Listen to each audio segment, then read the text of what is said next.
নবী সাল্লাল্লাহু আলাইহি ওয়াসাল্লাম একটা হাদিসের মধ্যে বলেছেন যে তোমরা কি জানো কিয়ামতের মাঠে সবচেয়ে বড় মিসকিন কারা হবে?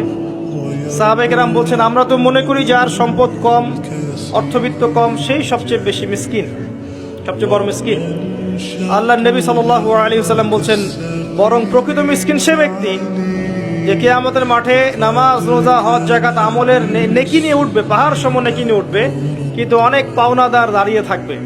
কারো হক নষ্ট করেছে, কারো গীবত করেছে, কারো অপবাদ, কাউকে অপবাদ দিয়েছে, কাউকে অত্যাচার করেছে, সবাই দাঁড়িয়ে থাকবে।